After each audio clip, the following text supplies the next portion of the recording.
Accidents. Accidents are unfortunate, overseen events that can result in harm, injury, or damage to life and property. They can occur everywhere, in school, at home, at workplace, or on the road. The damage caused by an accident can be mild, severe, or devastating. Therefore, it is extremely important to understand the causes behind possible accidents and learn to take preventive measures to promote safety in various aspects of life. Let us learn about the causes of accidents, types of accidents, and measures to prevent them and handle them in case they occur. Causes of accidents. Accidents can be caused due to many factors, often involving a combination of human behavior, environmental conditions, and equipment failure. 1. Human factors. Distracted driving, reckless behavior, and fatigue contribute to road accident. Inattentiveness, lack of training, or inadequate safety precautions may lead to workplace accidents. 2. Environmental factors. Slippery surfaces, poor lighting, or uneven surfaces increase the risk of accidents at home or in public places. Natural disasters such as earthquakes and floods can cause accidents, particularly when infrastructure is compromised. 3. Equipment failure. Malfunctioning machinery or faulty equipment can result in workplace accidents. Vehicle breakdowns or defects contribute to road accidents. Types of accidents. We can categorize accidents into the following categories based on their setting and causes. Accidents at workplace, slips and fall accidents, fire, industrial disease or illness.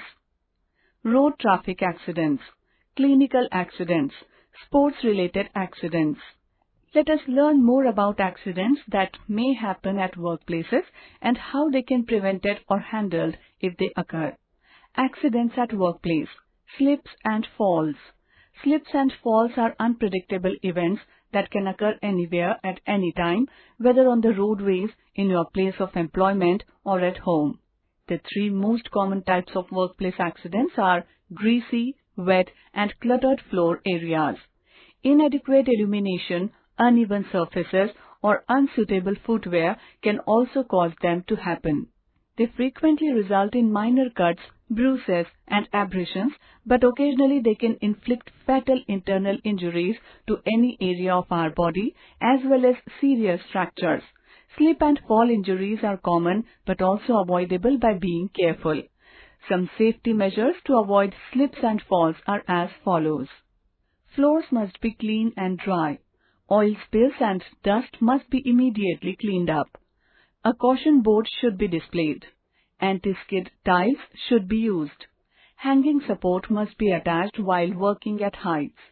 If possible, some arrangement should be made at the floor bed to enhance the severity of the injury from falling from a specific height. First aid kits should always be readily available, particularly in accident-prone working areas. Fire accidents. The utilization of heat or fire energy is integral to daily operations or production in almost every workplace. Offices and factories commonly rely on electronic or heat-emitting devices for their functioning. However, the use of various tools and devices in the workplace poses a potential risk of fire ignition, which can be attributed to several factors. Emission of sparks from electronic devices or wired connections. Flames produced by gas ovens, lighters, and welding torches. Sparks generated by wood or metal saws and similar equipment. Heat emanating from combustion engines, air conditioners, space heaters, boilers, and similar machinery. Chemical ignition from substances that combust at typical working temperatures. Lightning and thunderstorms, etc.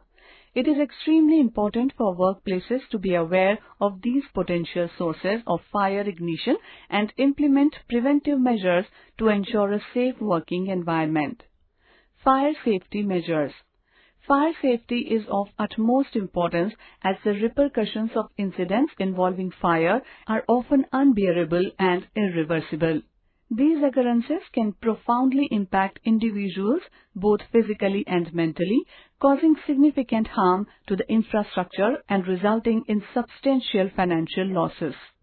Accidents resulting from fire pose life-threatening risks, jeopardizing not only the lives of individuals but also the entire identity and structure of a workplace or organization.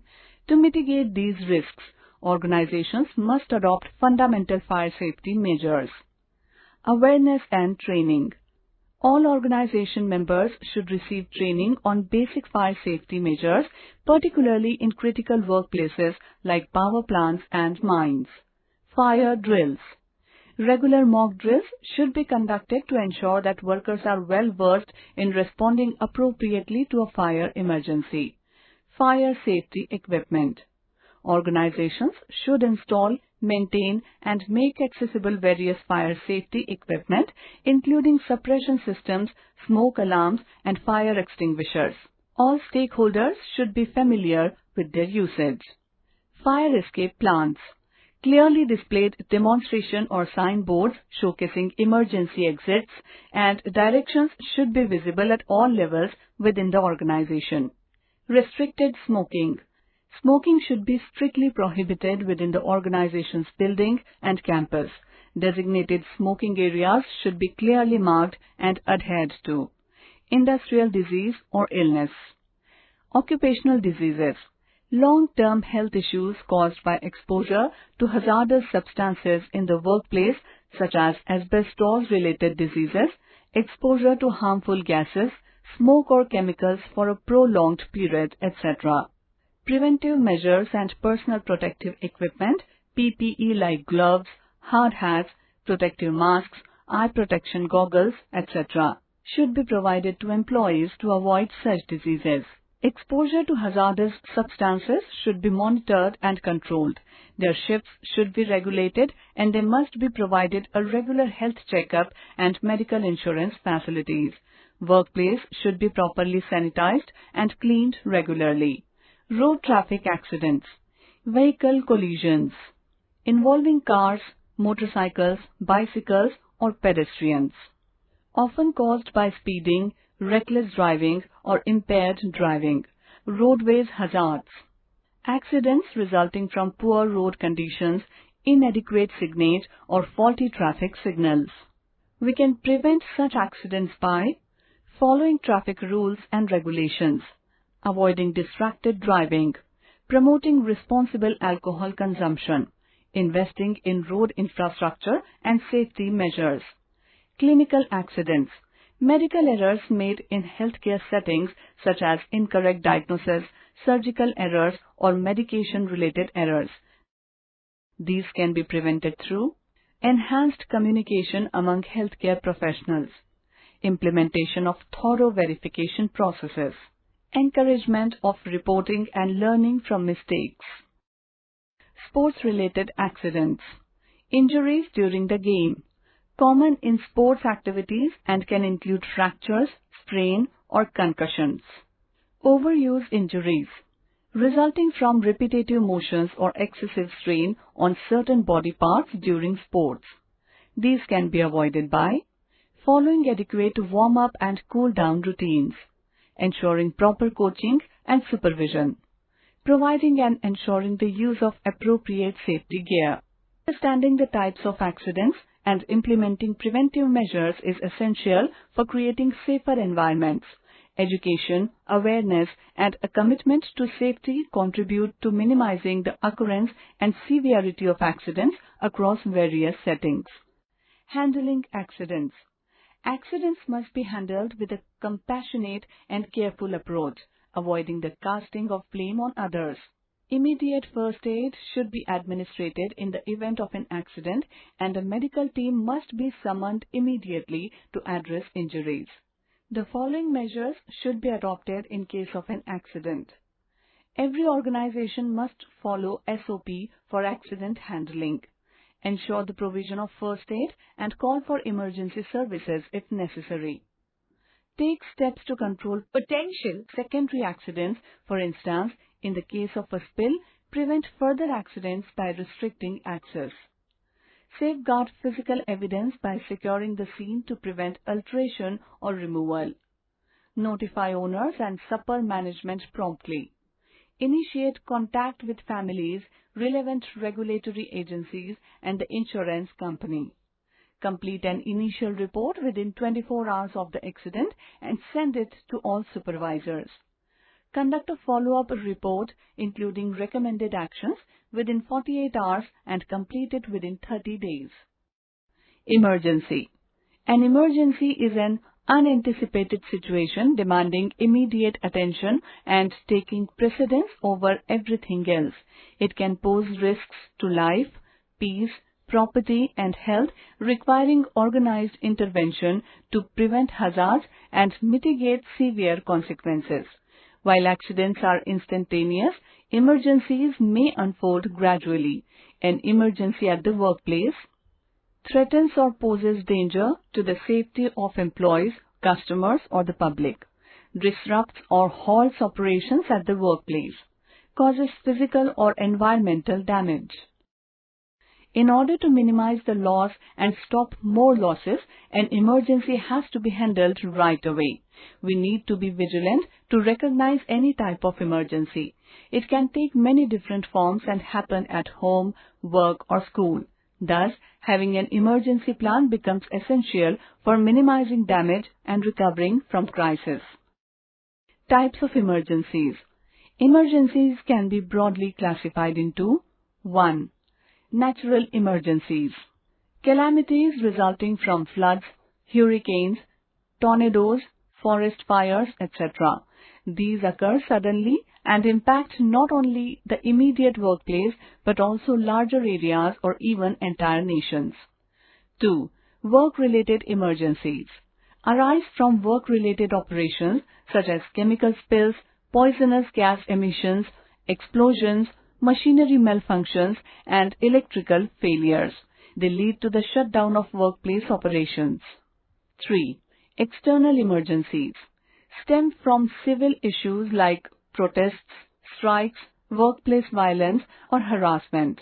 They often result in lockdowns affecting cities and transportation systems, creating commuting challenges for employees. 4. Government emergencies.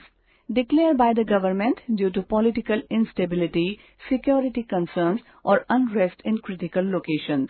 They may involve lockdowns or curfews under government guidelines impacting how employees work or commute. 5. Pandemic. Occur when infectious diseases spread across a large geographical area affecting a significant portion of the population. They require special measures such as social distancing, quarantine, and remote work to mitigate the spread of the diseases.